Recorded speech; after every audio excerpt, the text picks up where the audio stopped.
Pense et réfléchis. Bonjour à toutes et à tous, bienvenue sur notre émission Questions et réflexions. Donc notre thème d'aujourd'hui, c'est l'argent dans le milieu chrétien. Alors en effet, la Bible déclare que nous sommes la lumière du monde, alors nous voulons connaître les comportements à adopter face à l'argent. Donc pour ce faire, nous avons le pasteur Moshe avec nous. Bonjour pasteur. Bonjour. Et nous avons le diacre Patrick qui sera là pour retransmettre vos questions Internet. Bonjour Patrick. Bonjour Mylène. Alors pasteur, la parole de Dieu nous déclare dans Ecclésiaste 10, 19 que l'argent répond à tout. Comment doit-on comprendre ce verset?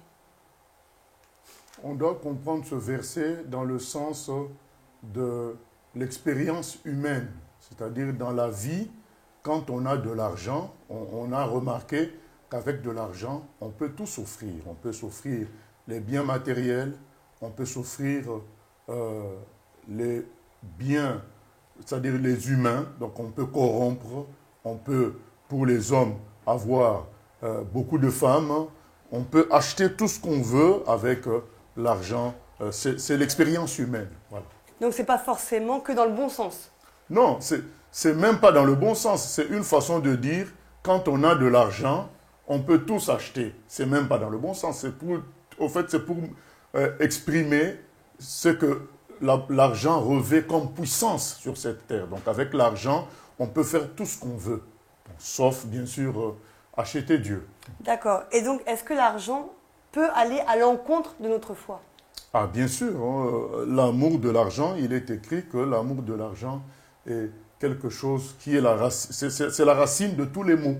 Voilà, ce n'est pas quelque chose qu'il faut prendre. Donc l'amour de l'argent, ça détruit la foi. Et un chrétien peut-il aimer l'argent? Je préfère lire peut-être le passage, hein. C'est écrit dans 1 Timothée 5 à 6, hein. 1 Timothée 6, pardon, verset 9. Mais ceux qui veulent s'enrichir tombent dans la tentation, dans le piège et dans beaucoup de désirs insensés et pernicieux qui plongent les hommes dans la ruine et la perdition. Voilà quand quelqu'un veut s'enrichir, là où ça s'amène. Et le Seigneur Jésus a dit aussi, on ne peut pas servir l'argent et servir Dieu. Donc il y a une sorte de conflit entre l'argent et Dieu. Donc le fait de vouloir s'enrichir, c'est mauvais. C'est mauvais. Maintenant, on vient de lire ça. Que peut-on dire des pasteurs qui sont millionnaires? Dieu, il fait ce qu'il veut, il peut enrichir quelqu'un, mais toutefois, que ces gens-là s'en vantent, cela montre qu'ils aiment ça, ce qui revient à s'opposer à la parole de Dieu. Ce n'est pas normal. Et de deux, on ne comprend pas, alors qu'il y a du travail à faire dans le monde entier, d'évangélisation, de salut des âmes, on ne peut pas comprendre qu'un pasteur se retrouve millionnaire pendant des années. Voilà. Qu'il arrive qu'il y ait des millions entre ses mains à un moment donné, c'est possible. Mais qu'il demeure dans cet état-là de millionnaire pendant des années, alors que l'œuvre de Dieu a besoin de beaucoup de moyens pour fonctionner dans le monde entier, on se pose la question sur la fidélité de ces pasteurs-là vis-à-vis de la parole de Dieu. Mais donc, c'est possible qu'un chrétien, qu'un pasteur soit millionnaire. Et beaucoup de biens comme ça, c'est possible. Voilà, moi je ne suis qu'un humain, je ne peux pas décider sur ce que Dieu peut faire chez quelqu'un. Je dis, du moment que ce n'est pas interdit, cela peut arriver. Là, puisqu'on a vu que Salomon a été très riche.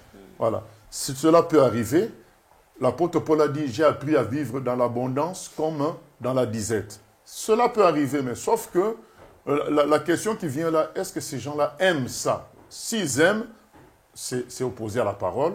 De deux, si ils demeurent comme ça millionnaires, comme si ils amassaient pour eux-mêmes, ce n'est pas non plus conforme à la parole de Dieu. Normalement, nous sommes des canaux. Si Dieu fait de nous aujourd'hui millionnaires, c'est pour distribuer afin que son œuvre fonctionne dans le monde entier.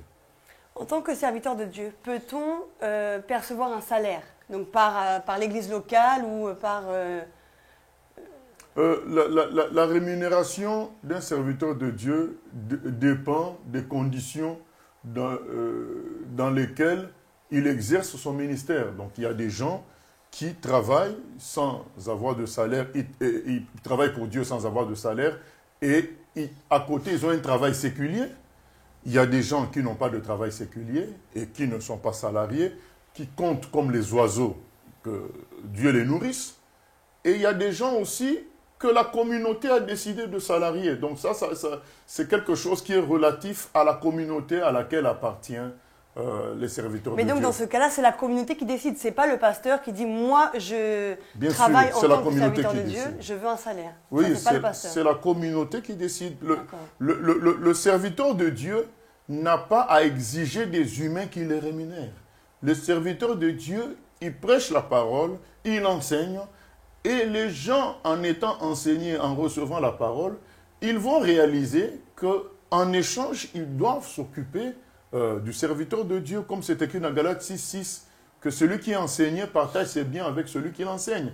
Maintenant, la forme de cette, comment dire, ce partage-là, ça revient à Dieu. Ça ne revient pas au serviteur de Dieu. Ce n'est pas au serviteur de Dieu d'exiger comment la communauté ou Dieu doit le prendre en charge. L'essentiel pour lui, c'est qu'il ne manque de rien, que Dieu s'occupe de lui, et Dieu peut utiliser des humains de la communauté, ou autrement, il peut utiliser une seule personne qui, chaque mois, pense au serviteur de Dieu. Voilà. Et il peut utiliser 100 personnes. Voilà. C'est Dieu qui décide comment il va s'occuper de son ouvrier. Il est écrit, Jésus a dit, l'ouvrier mérite le salaire. L'apôtre Paul a dit, on ne musellera pas le bœuf qui foule le grain. Ça veut dire que quand le serviteur travaille, il mange dans son travail. Et tout ça est géré par Dieu. Et ce n'est pas au serviteur d'exiger la manière dont Dieu doit s'occuper de lui. Question offrande et dîme. Est-ce que ça revient aux responsables spirituels, aux pasteurs, aux serviteurs de Dieu? Ce n'est écrit nulle part. Même dans l'Ancien Testament, ça allait dans le trésor. Voilà. Donc, amenez vos dîmes, vos offrandes dans le trésor. Et c'était quelque chose, ce trésor-là, c'était une forme de caisse que géraient collégialement les sacrificateurs. Donc, ce n'était pas quelqu'un qui disait ça me revient et moi je donne aux autres. Non, même dans l'Ancien Testament, là où il était question de dîmes, d'une manière sérieuse, c'était comme une forme d'impôt qui était gérée par une administration. Ce n'était pas une personne. Que les pasteurs aujourd'hui prennent la dîme, c'est une erreur, c'est quelque chose qui contrevient à la parole de Dieu, pour deux raisons. Première raison, c'est que aujourd'hui, la dîme n'est pas quelque chose qu'on doit imposer aux gens. Chacun, on est sous le régime des offrandes, puisque la dîme était une forme d'impôt liée au fait que la relation entre les enfants d'Israël et Dieu, c'était une théocratie. C'était comme une sorte de pays dirigé par Dieu. Donc la dîme était comme un impôt qu'on donnait aux prêtres et qu'on donnait aussi au roi pour que le pays soit géré. Et puis il y avait d'autres dîmes encore. Donc c'était un système assez structuré, mais qui s'arrête au Nouveau Testament, puisqu'au Nouveau Testament, il est question de la communion individuelle avec Dieu. Donc la personne fait des offrandes à Dieu librement. Dans le Nouveau Testament, c'est la liberté, c'est l'amour qui prédomine. Les gens font des offrandes à Dieu par amour. Et comme ils le font au travers des représentants de Dieu, les représentants de Dieu vont voir comment utiliser ces fonds-là, ces offrandes. Mais il n'est pas question d'obliger les gens de donner un pourcentage quelconque. Voilà.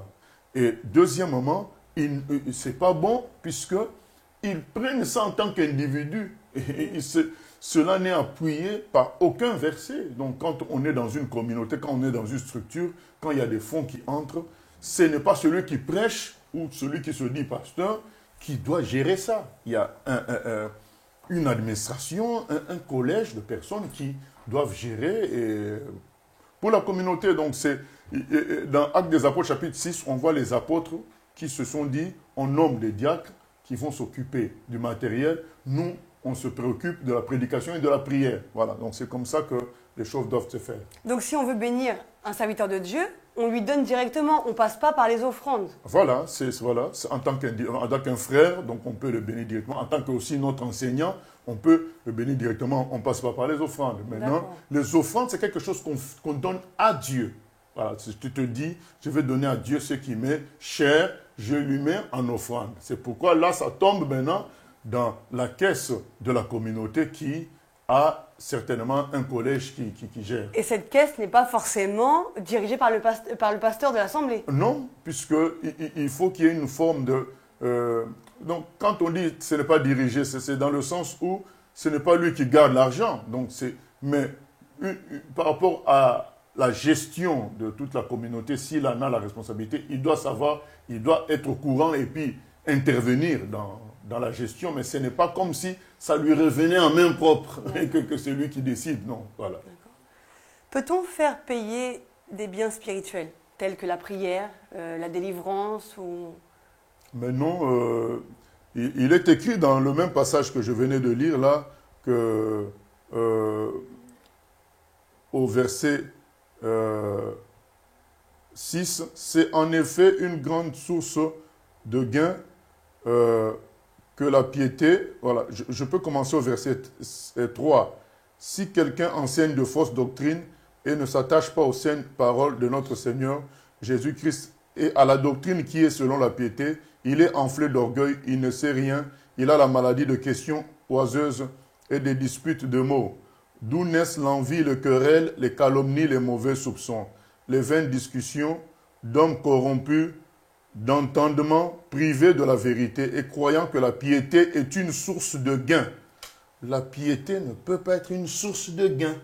La spiritualité, la vérité ne peut pas être utilisée pour gagner de l'argent. Ça, c'est diabolique. Jésus a dit dans Matthieu 18, vous avez reçu gratuitement, donné gratuitement. Voilà, donc là, on nous dit que ces gens-là sont enflés d'orgueil.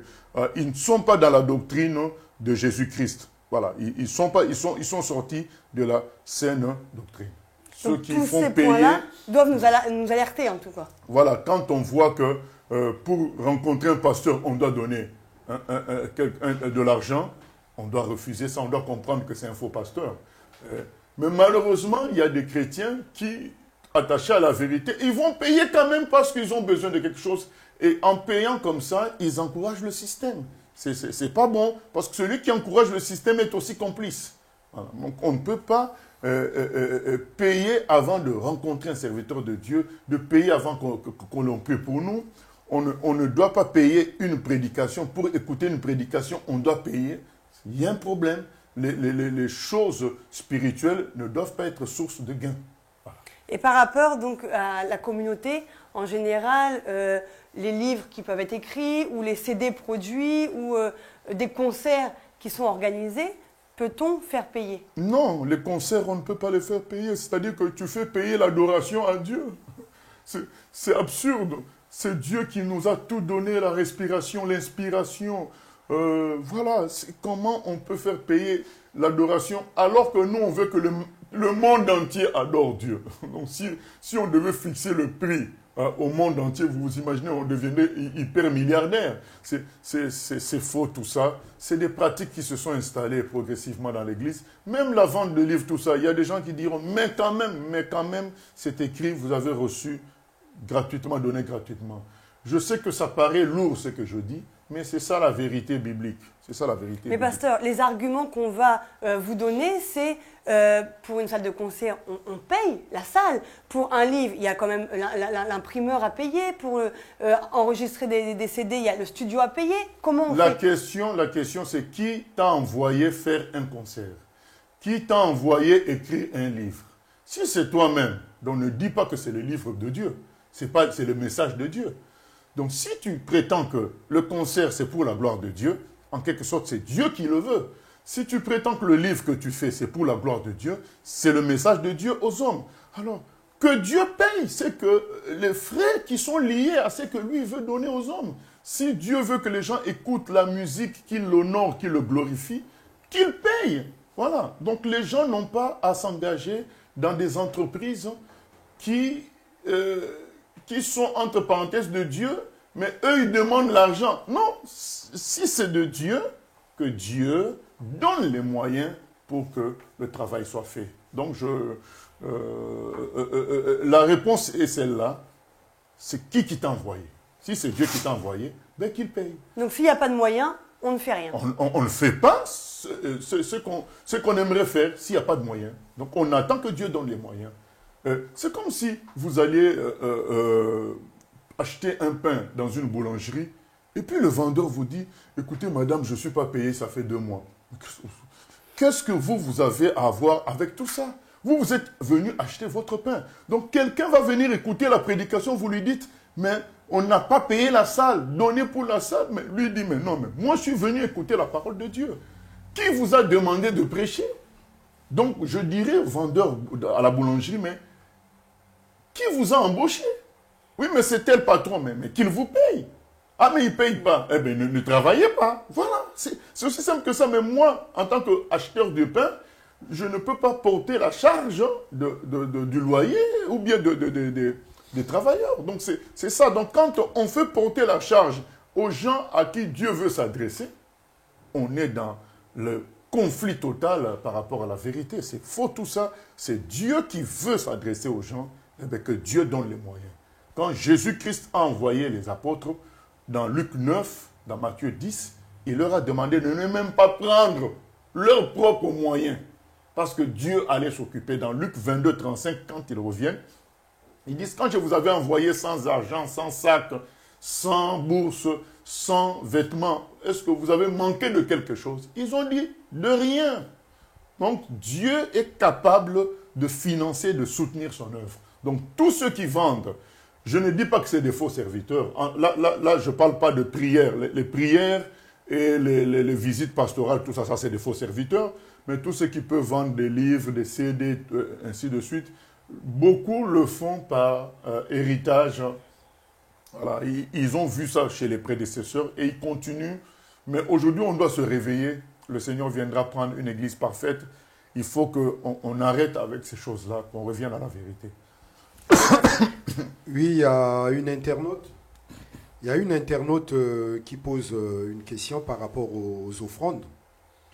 Il dit, et pour ceux qui n'ont pas de communauté ou qui sont loin de leur communauté, comment font-ils pour les offrandes? Parce qu'un virement bancaire serait compliqué, ça sera caché en quelque sorte, ça ne sera pas transparent. Peut-on donner ces offrandes autrement? Je n'ai pas compris. En fait, si j'ai bien... À ceux qui veulent donner des offrandes et qu'ils sont loin de leur communauté. Mais la communauté a un compte bancaire. Ils vont avoir le RIB de ce compte bancaire et ils vont envoyer. Oui, si je comprends bien, l'internaute se dit, puisque un virement, ça sera plus caché, c'est-à-dire c'est pas... En fait, pour moi, c'est un peu comme si la communauté entière ne sera pas au courant de ce qui se passe. C'est la même chose avec les offrandes normales. Les gens, tout le monde ne sait pas qu'est-ce qui a été donné. Voilà.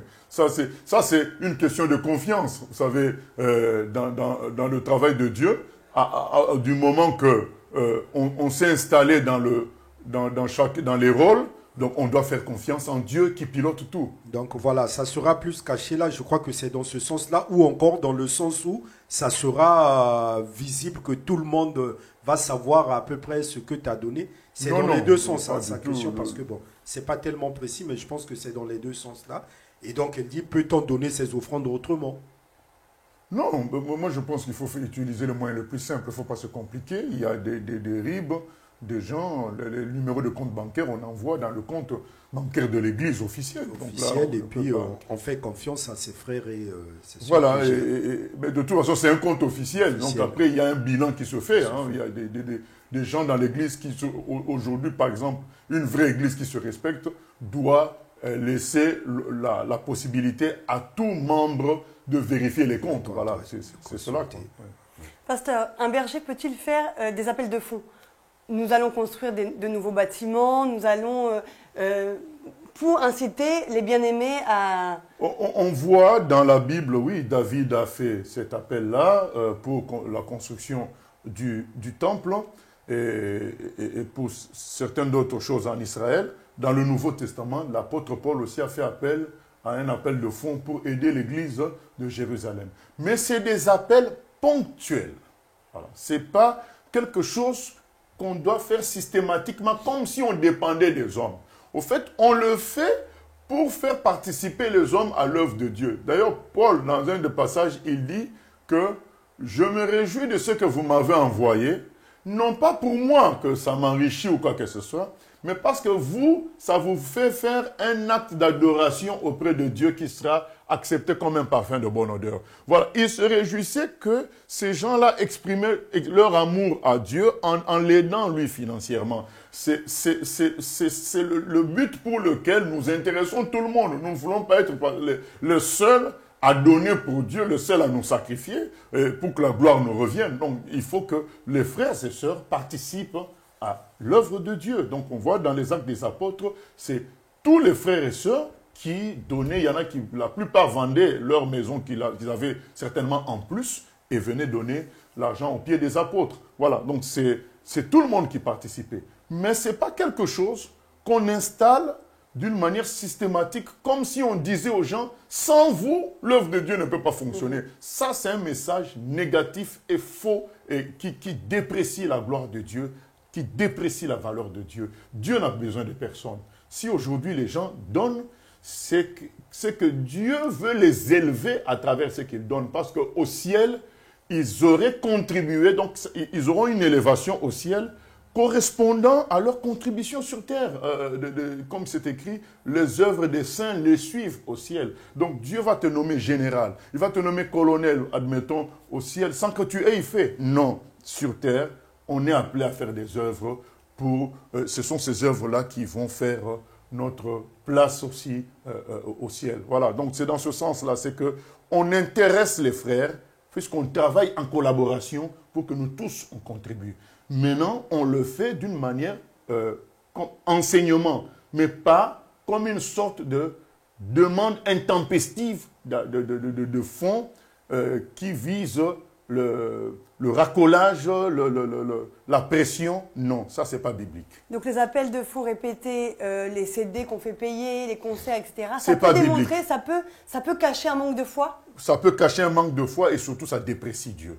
Moi, on a eu des lettres, des appels de fonds d'un serviteur qui était un vrai serviteur qui prêchait l'évangile vrai. Mais dans ces appels de fonds, il commençait par dire, vous comprenez que si vous ne donnez pas un meeting qui aurait pu faire gagner des âmes ne va pas avoir lieu. Vous voyez, là, c'est une offense à Dieu et une expression de baisse de foi. C'est pas bon. Dieu, lorsqu'il veut faire quelque chose, il y arrive. Donc, quand on présente les choses, on dit, on fait appel à votre contribution, ce n'est pas parce que sans vous, on ne va rien faire. C'est faux. Si les hommes ne font rien, Dieu va faire quand même. Il est tout puissant. Voilà. Maintenant, on intéresse les autres pour qu'on participe à cette œuvre qui nous glorifiera tous au ciel un jour. Voilà. Donc on veut faire que les autres aussi travaillent à l'œuvre de Dieu. Voilà. Oui, l'internaute de tout à l'heure réagit encore. Elle dit c'est pas question de confiance, c'est la confiance, mais c'est juste par rapport au verset qui dit lorsque ta main droite donne, que ta main gauche ne soit pas au courant. Donc en donnant carrément le chèque comme ça, on sait que c'est elle qui a donné, donc elle mais veut parfois un peu on n'a pas le choix. quoi. Non. Elle veut un peu l'anonymat. Mais l'anonymat, ça peut passer par le fait que tu donnes à quelqu'un d'autre qui lui va donner à ta place. Voilà, ça peut passer ainsi. Mais je pense que quand quelqu'un fait un chèque, c'est en général 2 ou 3 personnes au maximum qui sont au courant. La trésorière qui gère les choses ou bien le trésorier qui gère les choses, peut-être seul est au courant ou alors peut-être il peut en parler aux responsables. Donc 2 personnes sont au courant, ce n'est pas tout le monde. Voilà. Donc il y a un certain anonymat. Mais après, il y a des moments où on n'a pas le choix. Vous savez, dans l'Ancien Testament, les offrandes, c'était des animaux qu'on amenait devant tout le monde, clairement. Voilà. Pasteur, est-ce une honte pour un chrétien de manquer d'argent? Non, au contraire. Quand un chrétien manque d'argent, c'est l'occasion qu'il expérimente la richesse qui vient du ciel directement. C'est comme les chrétiens qui sont orphelins de père physique. Ils ont plus de facilité à expérimenter Dieu comme père plutôt que les chrétiens qui ont des papas réels, physiques. C'est des gens qui auront du mal à vivre, ce ne sera pas toujours facile pour eux de considérer Dieu vraiment comme leur père, puisqu'ils ont leur père normal aussi. Et donc c'est pareil avec l'argent, quand quelqu'un n'a pas d'argent, ben c'est là qu'il vit par la gloire, par la puissance, par la présence de Dieu. Et il vit les miracles, des choses comme les Élie nourris par un corbeau, voilà, ou la farine qui sort du pot sans fin, de l'huile avec Élisée qui sort. Voilà. C'est parce qu'à un moment donné, ils n'ont pas, Élisée n'a pas d'argent pour payer la dette de la veuve. Qu'est-ce qu'il dit? Mais amène des vases vides. Et le peu d'huile que tu as, il a commencé à verser, l'huile ne finissait pas. Donc les chrétiens qui n'ont pas d'argent sont les chrétiens qui ont la grâce, c'est une grâce de pouvoir vivre des miracles surnaturels de Dieu. Donc ça ne veut pas dire que Dieu n'est pas avec toi si tu n'as pas d'argent. Ah, c'est faux. Parce qu'il y en a qui pensent, qui disent que tu n'es pas béni, donc Dieu n'est pas avec toi. Non, la bénédiction, c'est Dieu. La bénédiction, ce n'est pas l'argent. On a un maître qui s'est moqué de l'argent. Jésus pouvait être pas milliardaire. Ce qui vient après milliard, c'est les millions, les trillions. Donc, les billions et puis trillions. Donc, il devait être, puisqu'il guérissait les gens instantanément. Donc, il pouvait devenir trillionnaire. Mais, il a vécu sans maison, sans carrosse, sans chevaux. Il marchait à pied. Il a dit, le Fils de l'homme n'a aucun endroit où dormir. Au fait, nous avons un modèle extraordinaire en Jésus. Ce n'est pas quelqu'un qui manquait, qui ne pouvait pas. Il pouvait parce qu'il a transformé, il a multiplié 5 pains pour nourrir des milliers de personnes. Il a fait sortir de l'or d'un poisson pour payer les impôts. C'est-à-dire qu'il pouvait créer le diamant. Voilà. Mais donc, il nous montre l'exemple que la vraie bénédiction, c'est la gloire et la présence divine. C'est la sainteté, vivre comme Dieu. C'est ça la vraie bénédiction, ce n'est pas l'argent. Et il nous dit qu'on ne doit pas servir l'argent et Dieu, ce n'est pas possible. Le message de Christ est clair. Donc, quiconque se dit chrétien et met une emphase sur l'argent et se trompe de doctrine, il s'est égaré comme on vient de lire. C'est des gens, si quelqu'un enseigne de fausses doctrines et ne s'attache pas aux saines paroles de notre Seigneur Jésus-Christ et à la doctrine qui est selon la piété, il est enflé d'orgueil. Il ne sait rien. Il ne sait rien. Donc, Jésus nous a montré un exemple tellement clair et les apôtres ont suivi. On voit l'apôtre Paul qui dit « J'ai appris à vivre dans l'abondance comme dans la disette ». On voit l'apôtre Paul à Corinthe qui travaille de ses mains pour éviter de créer des polémiques par rapport à l'argent. Donc ce sont des gens qui ne se sont pas enrichis alors qu'ils pouvaient vraiment être littéralement milliardaires à cause des guérisons miraculeuses qu'il opérait. L'apôtre Paul arrive à l'île de Malte. Il prie pour tout le monde est guéri. D'ailleurs, quand il quitte l'île de Malte, le bateau est rempli de cadeaux. C'est que cette personne-là pouvait rester.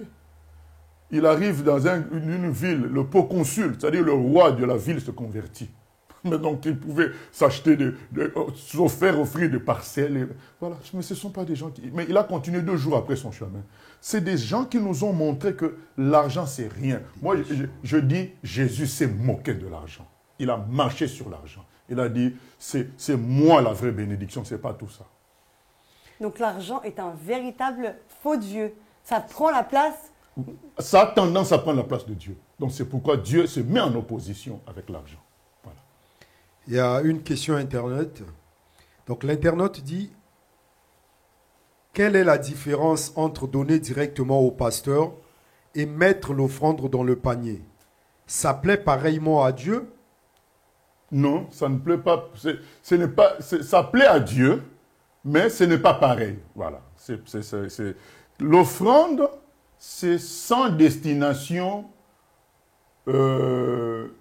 empirique, sans destination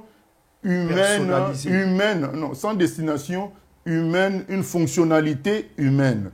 C'est que je donne, on pourrait même prendre mon offrande et jeter à la mer, parce que je l'ai donné à Dieu. Donc je ne réfléchis pas à quoi c'est destiné, je donne à Dieu, j'oublie. C'est comme l'offrande est comparable à ce que l'Holocauste représentait dans l'Ancien Testament. L'Holocauste est un sacrifice qu'on consumait complètement au feu. C'est-à-dire que tu te dis, un si bon mouton, mais on le consume au feu, donc je l'ai donné à Dieu. Alors que les autres sacrifices consistaient au fait qu'on tuait un animal, mais certaines parties de l'animal étaient mangées par les prêtres. Donc il y avait une destination, on disait même là, l'épaule, c'est le prêtre qui va prendre, on savait que l'épaule va être mangée par le prêtre. Mais si le prêtre est un cousin, quelque part, on lui a donné aussi indirectement. Donc, quelque part, on est content d'avoir aidé son cousin, son ami. Voilà. Et quand on donne à quelqu'un, il y a aussi la joie personnelle de voir l'autre être bien. Voilà. Donc, on en retire quelque chose quand même. Voilà. Et alors que quand on donne l'offrande, on n'en retire rien. On ne sait même pas à quoi ça va servir. Voilà. C'est quand même... Ça plaît les deux à Dieu, qu'on aide son prochain, qu'on aide celui qui nous enseigne, mais l'offrande, c'est quand même le sacrifice pur. Donc on donne sans destination fonctionnelle humaine. Pasteur, quelle est la place du chrétien dans le travail? Est-ce que le travail doit il doit travailler pour subvenir à ses besoins? Pourquoi travailler en tant que chrétien? Pourquoi travailler en tant que chrétien? C'est pour... servir de témoignage dans la société. Il faut que les gens, nous soyons partout dans la société pour être des lumières. Deuxièmement, c'est pour montrer aussi la gloire de Dieu à travers les dons qu'il nous a donnés. Troisièmement, c'est pour être utile dans la société. Il faut que nous soyons celles de la terre. Voilà. Donc la société a besoin de nous pour être bien. Voilà. C'est notre intervention, mais notre intervention, ce sera dans quoi? Pas seulement la prière, mais dans le travail également. Donc je ne dois pas me dire je travaille parce que j'ai une famille à nourrir, parce que j'ai des factures à payer, parce que dans le sens de m'occuper de moi en fait. Non, je travaille pour obéir à la volonté de Dieu pour moi, qui est que je travaille pour être utile à la société. Voilà. Maintenant, c'est Dieu qui s'occupe de moi en réalité. Parce que c'est Dieu qui me donne le souffle, c'est lui qui me donne les bras. Si je n'ai pas tout ça, je ne peux pas travailler. Donc je considère que mon travail n'est qu'un tremplin pour Dieu, pour aider l'humanité. Mais en réalité, en ce qui concerne ma subsistance, ma vie, c'est Dieu qui est le pourvoyeur de tout cela. Donc le chrétien doit vraiment comprendre ça. Vous voyez, c'est ça qui fait que quand on est arrivé au moment où certains doivent prendre la décision concernant... l'injection ou pas, ils se sont dit mais non, mais si je ne prends pas l'injection, je ne veux pas travailler, qui s'occupera de ma famille? Vous voyez, donc c'est des chrétiens qui n'ont pas réglé encore la question que la réalité que c'est Dieu qui s'occupe de nous. Ils pensaient que c'était leur travail qui s'occupait d'eux. C'est Dieu qui s'occupe de nous. Maintenant, quand on travaille, on montre l'amour de Dieu pour la société qui nous utilise pour bénir la société. Quand on travaille, on met en œuvre ce que Dieu a voulu quand il a dit à Adam de s'occuper de la terre. Donc on s'occupe de la terre. Voilà, on est en train de faire ça. Mais ce n'est pas parce qu'on travaille qu'on aura ce qu'il faut pour vivre. Il y a beaucoup de gens qui ont de bons salaires et qui sont super endettés. Hein. Voilà. Pourtant, ils ont de très bons salaires. Donc, en réalité, c'est vraiment Dieu qui peut seul s'occuper de nous comme il faut. Un chrétien qui ne s'aime pas forcément régulièrement dans l'œuvre de Dieu ou qui ne bénit pas forcément ses frères et sœurs, est-ce que ça démontre un problème avec l'argent? Oui, ça montre qu'il y a un problème avec l'argent. Il n'a pas encore compris que lorsqu'on sème, on récolte. Voilà, c'est une loi spirituelle. Celui qui sème peu, récolte peu. Celui qui sème beaucoup, récolte beaucoup. C'est scientifique. C'est-à-dire que plus je sème, plus je vais récolter. Admettons que je sème sur un terrain de 2 hectares, ben forcément je vais récolter moins que si je sème sur un terrain de 5 hectares. Voilà, donc c'est cela. Plus je donne, plus ça se multiplie. Voilà, et c'est une loi spirituelle. Quelqu'un qui a saisi ces choses-là va facilement donner aux autres et donner à Dieu. Voilà. Et il y a aussi le fait que un chrétien doit avoir soif de vivre du ciel, de la gloire de Dieu. Et tant qu'on a une puissance humaine, on n'aura pas tendance à rechercher cette gloire-là, cette puissance qui vient du ciel, qui fait des ravages dans le monde des ténèbres, qui fait aussi montrer aux humains que Dieu est vivant. Donc, et dans cette soif-là, on a eu peut-être quelqu'un comme Zachée qui a pris la moitié de sa richesse. Il a donné aux pauvres parce qu'il avait saisi Jésus. Il s'est dit, je veux vivre de cette gloire-là. Et il a senti sa richesse comme un poids, comme une entrave, comme un blocage par rapport à cette gloire-là. Il a préféré s'en débarrasser pour laisser libre cours à la manifestation de la gloire de Dieu. Ça, c'est les chrétiens profonds qui veulent aller loin. Ils comprennent que ce qu'ils ont comme puissance humaine gêne. Dieu veut être glorifié directement, quoi.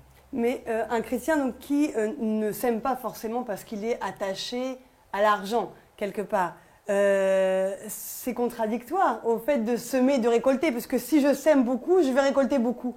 Mais toi, tu ne donnes pas parce que tu veux t'enrichir. Mais parce qu'il y a, vous venez de le dire, il y a un problème de foi. C'est un risque quand même. Parce que quand on sème, on ne voit plus ce qu'on a semé. Hein. Ça disparaît. C'est un risque. Il y a un passage extraordinaire qui dit « Jette ton pain à la surface des eaux et plus tard tu le récupéreras. » Qui peut croire ça? Vous savez, l'eau, ça mouille le pain, ça abîme le pain. Mais on te dit que tu vas le retrouver. Donc ça demande de la foi, de croire que ce que j'ai semé, je vais retrouver ça.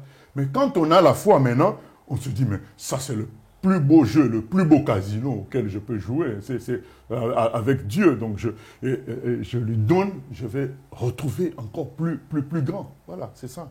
Mais pasteur, que dire à une personne qui pense toujours qui n'en a pas assez pour donner à Dieu?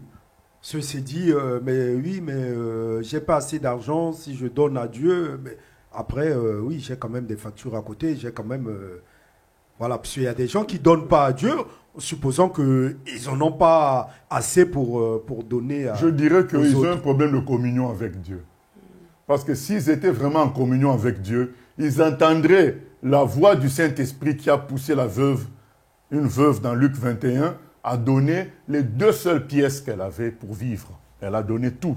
Parce qu'elle a entendu la voix de Dieu, l'amour de Dieu, la gloire de Dieu en elle. Et elle savait que Dieu allait s'occuper d'elle et qu'elle devait honorer Dieu avec cela. Si ces gens-là étaient vraiment en communion avec Dieu, ils entendraient la voix que le jeune homme qui avait 5 pains et 2 poissons a entendu pour offrir ça afin que ça nourrisse 5000 personnes. Vous savez, c'est vraiment inutile. Donc 5 pains et 2 poissons pour 5000 personnes. C'est vraiment bête mathématiquement parlant. Le faire, c'était un acte de foi de la part de ce jeune homme de dire « Je crois que ça peut faire quelque chose. Je me dépouille de ça. » Et que Dieu s'occupe de multiplier, ou enfin que Dieu s'en occupe. Parce que certains aussi disent « Mais mes 10 euros, ça servira à quoi pour une si grande église? Ça servira à quoi pour des loyers si élevés? » Voilà, mais... ce n'est pas un problème de à quoi ça va servir. C'est ça la différence entre les offrandes et les dons et les contributions. Les contributions, on sait qu'il y a une destination. On veut acheter un véhicule, on veut acheter une salle, voilà, un terrain. Mais les offrandes, c'est que je fais par rapport à ma relation avec Dieu. Dieu m'a tout donné et en remerciement, je lui fais des offrandes. Donc, ce qui compte, c'est ce qui est cher pour moi. Donc, si je n'ai que 10 euros, c'est ça qui est cher pour moi, eh bien, je peux être amené à donner 8, je peux être amené à donner les 10 ou bien 5, mais je donne quelque chose qui me coûte pour manifester mon attachement et ma reconnaissance à Dieu. C'est ça les offrandes. Donc quelqu'un qui n'entre pas dans ça n'est pas vraiment en communion avec le Seigneur. Pasteur, il y a encore des questions? Oui, il y a une question Internet. Pasteur, comment comprendre le verset, le verset 19 de Genèse 3? C'est à la sueur de ton visage que tu mangeras du pain jusqu'à ce que tu retournes dans la terre d'où tu as été pris, car tu es poussière et tu retourneras dans la poussière. Voilà, ça c'est la malédiction qui a été imposée aux hommes à cause du péché. Mais quand nous recevons Christ, toute malédiction est ôtée. Le sang de Jésus efface nos péchés et par voie de conséquence, ça efface les malédictions. Du coup, nous sommes maintenant sous le régime de chercher d'abord le royaume des cieux et le reste vous aurez par-dessus tout. Matthieu 6, 33. Donc on nous demande de faire la volonté de Dieu et Dieu s'occupe de nous. D'ailleurs, on nous cite en exemple les oiseaux et les plantes qui, eux, ne travaillent pas. Les oiseaux ne travaillent pas. Voilà, donc pour nous dire, ce n'est pas votre travail qui va vous permettre de vivre. Puisque les oiseaux ne travaillent pas, ils vivent. Maintenant que vous êtes en Christ, vous êtes comme des oiseaux. Toutefois, nous sommes appelés à être un témoignage sur terre. Nous sommes appelés à montrer aussi les capacités de Dieu qu'il a posées dans l'homme en travaillant. Et nous sommes appelés à ne pas encourager l'oisiveté et la paresse. C'est pourquoi il est écrit, je crois dans 1 Thessaloniciens 5,10, que celui qui ne travaille pas ne mange pas non plus. Voilà. La vie devient de plus en plus difficile, pasteur, dans la vie quotidienne, l'augmentation du carburant, etc., etc. Quel conseil donner quand un chrétien passe par des difficultés financières? Alors, est-ce que, comme dans le monde, on doit se serrer la ceinture, ou est-ce qu'on doit diminuer des abonnements téléphoniques ou des assurances, ou simplement avoir foi, simplement prier? Déjà, le premier conseil, c'est la foi. Les mesures viennent en deuxième position. D'abord, foi, que Dieu s'occupe de moi. Maintenant, dans cette foi-là, on a la paix. Parce que pour écouter Dieu, il faut la paix.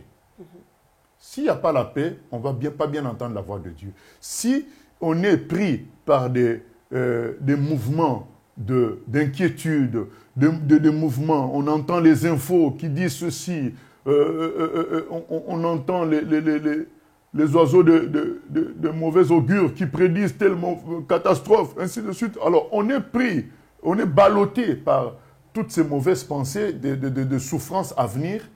On ne peut pas écouter la voix de Dieu. La première des choses, c'est retrouver la foi que Dieu s'occupe de nous. Il a dit, si je m'occupe des oiseaux, à combien plus forte raison de vous. Maintenant, quand on a cette paix-là, là, on est prêt à écouter la voix douce du Seigneur qui va nous dire, là, pour telle rubrique de ton budget, tu exagères. Essaie de réduire là.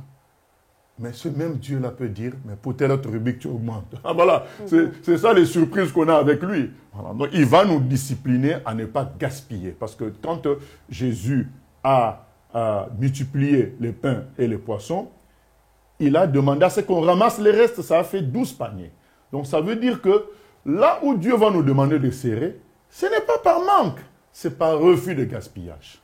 Donc, le chrétien doit veiller à ne pas gaspiller, mais il ne doit pas devenir harpagon. Vous avez, comme on dit, le calcul d'apothicaire. Voilà, donc commencer à faire des calculs sur 1 centime ici, 1 euro là, ce n'est pas biblique. Mais il doit être discipliné à ne pas gaspiller. Quelle est la différence maintenant entre la convoitise et la foi? Je ne suis pas très riche, mais j'ai des besoins.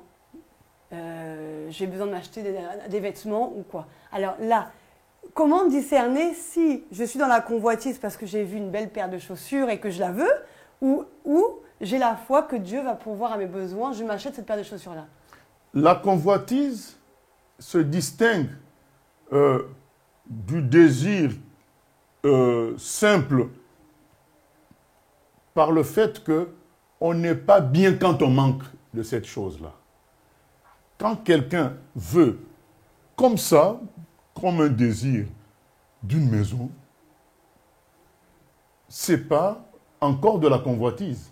C'est un désir, il veut. Jésus dit même dans Jean 16, 24, jusqu'à présent, vous n'avez pas demandé. Demandez, vous sera accordé afin que votre joie soit parfaite. Quand est-ce que ça devient de la convoitise? Lorsque sans ça, il manque de bonheur, de paix et de joie. Donc ça voudrait dire que c'est par l'obtention de la chose désirée qu'il aura le bonheur et la joie. C'est pas bon. Notre bonheur, paix et joie doit venir de Dieu seul. Maintenant, on peut agrémenter notre vie sur terre par des bonnes choses. Mais quand ces bonnes choses deviennent indispensables, quand on ne peut pas s'en priver, c'est de la convoitise.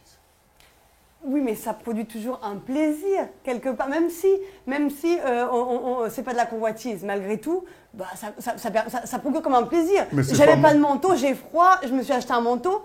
Bon, maintenant, je n'ai plus froid. Ça produit quand même une satisfaction, un plaisir. Mais c'est pas mauvais qu'on ait pas froid, qu'on ait chaud. C'est pas mauvais. Ce qui est mauvais, c'est qu'on veut exactement tel manteau qui coûte tel prix et qui a telle marque. Et du coup, sans ça, on n'est pas bien. Et quand on le voit chez quelqu'un d'autre, on tombe dans la jalousie. Ça, c'est de la convoitise. Mais une demande simple. D'ailleurs, on est des enfants de rois. Donc, que moi, je m'oppose à tous les chrétiens qui disent, avec mes moyens, je ne peux pas m'acheter telle chose. C'est des chrétiens qui n'ont pas la foi. Ils ne savent pas qui est leur père. Un chrétien ne doit pas prétexter de ses moyens pour se priver de telle autre chose. Parce qu'il veut dire par là qu'il s'occupe de lui-même. Or, le Seigneur dit qu'il veut s'occuper de nous. Il dit que jusqu'à présent, vous n'avez pas encore demandé.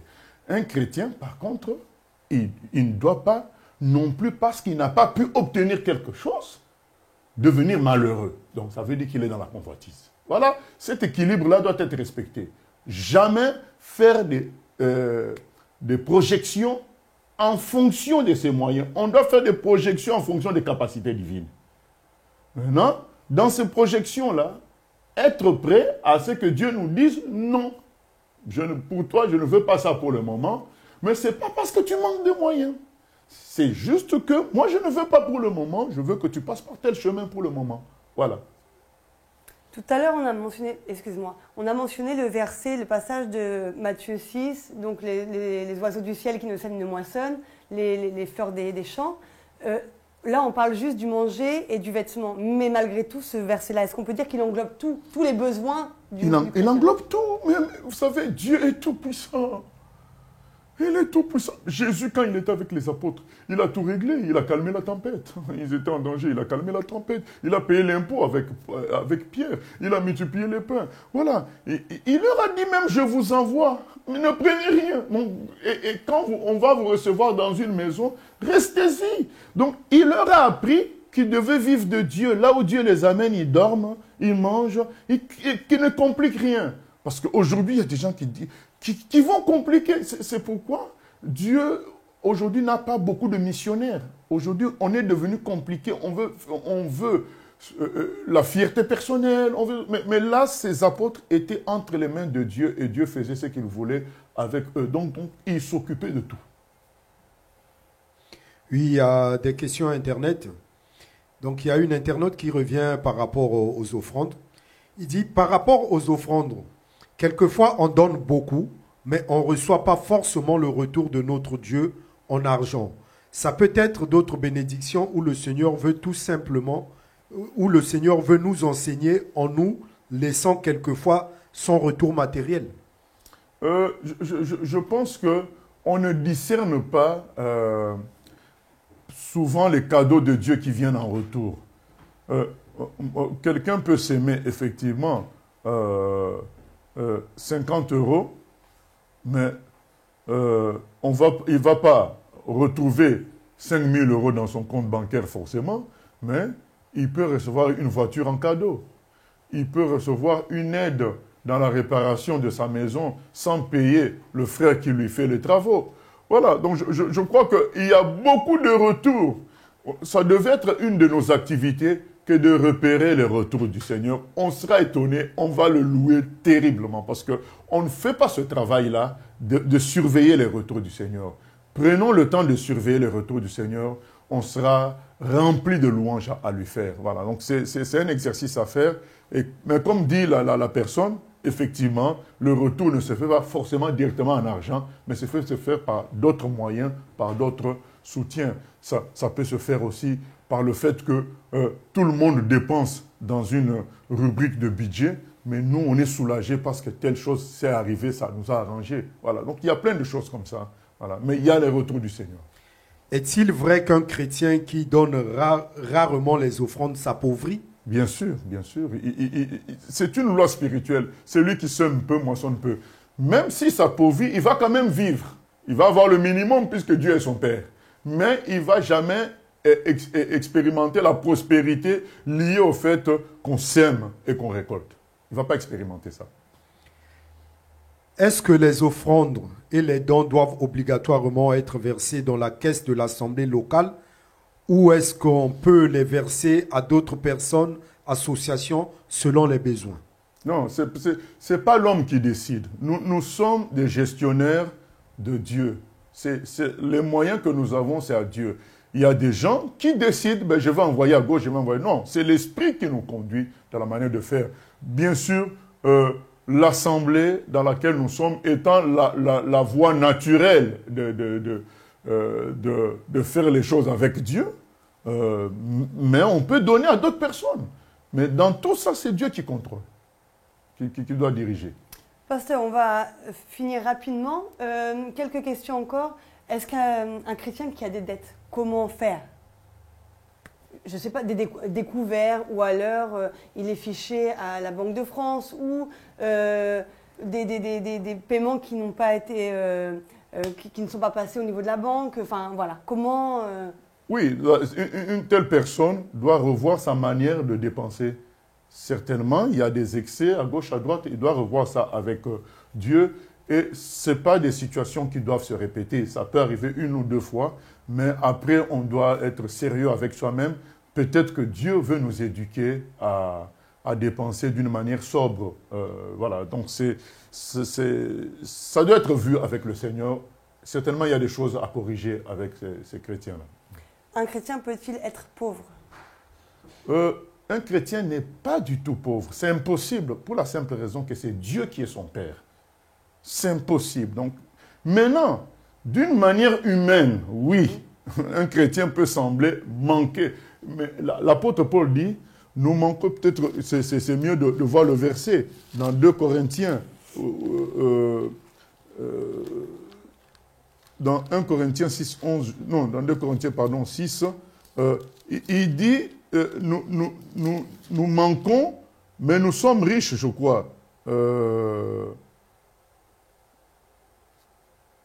Voilà, verset 10, 2 Corinthiens 6, verset 10.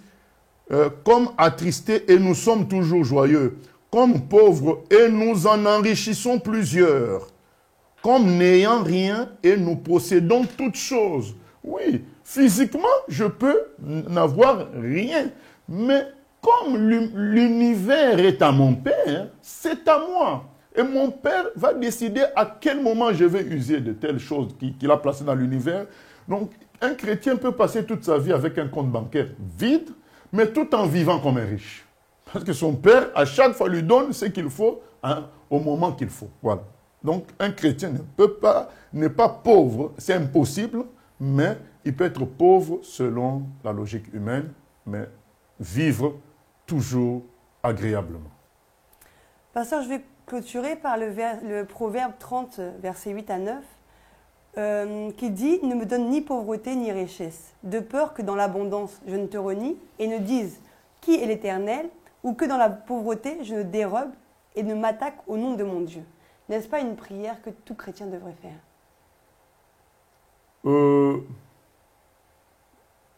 Oui, mais aujourd'hui, il est écrit que la grâce et la vérité sont venues par Jésus.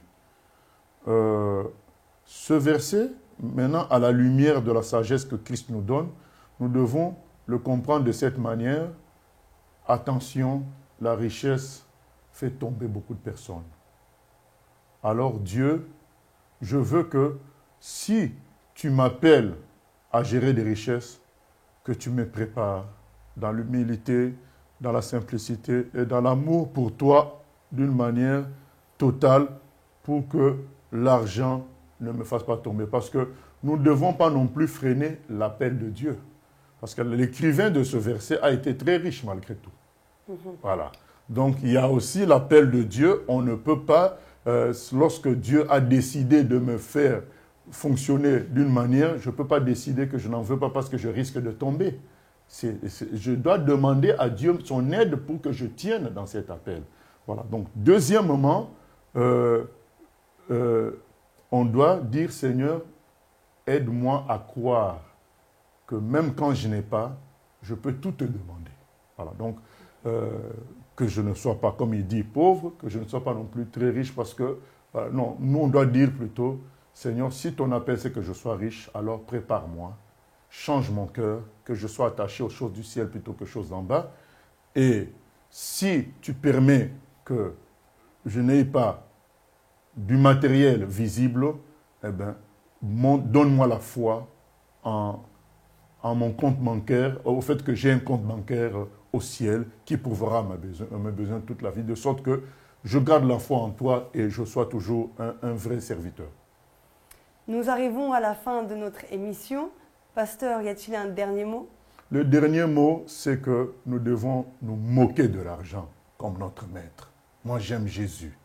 Jésus a marché sur l'argent. Il a montré que l'argent n'avait pas de prise sur lui. Il a mis un trésorier qui était voleur. Donc, le trésorier du groupe de Jésus, c'était Judas. Il nous est dit dans les Écritures qu'il prenait de l'argent. Mais comment, toi qui connais tout, tu permets qu'un trésorier, ton trésorier soit un voleur? C'est parce que tu es lié au ciel. Jésus était lié au ciel. Il vivait au-dessus de l'argent. Le chrétien manifeste aussi la gloire de Dieu en étant supérieur à l'argent, en étant fondé sur Dieu et en marchant sur l'argent, de sorte que l'argent n'ait pas de prise sur lui. Je pense que dans toutes les missions, on a essayé de donner des conseils par rapport à ça. Vraiment, qu'on garde à l'esprit que lorsque nous sommes faibles par rapport à l'argent, nous déshonorons le Seigneur. Et la gloire de Jésus, ce n'est pas seulement faire marcher les paralytiques, ouvrir les yeux des aveugles, mais c'est aussi vivre sans être sous pression de l'argent, libéré complètement de l'argent. Que son nom soit béni au siècle des siècles. Amen. Merci, pasteur. Merci, Patrick. Merci à vous. Merci à tous ceux qui ont permis la réalisation de cette émission. Nous vous disons à bientôt pour une nouvelle émission de questions et réflexions. Que Dieu vous bénisse.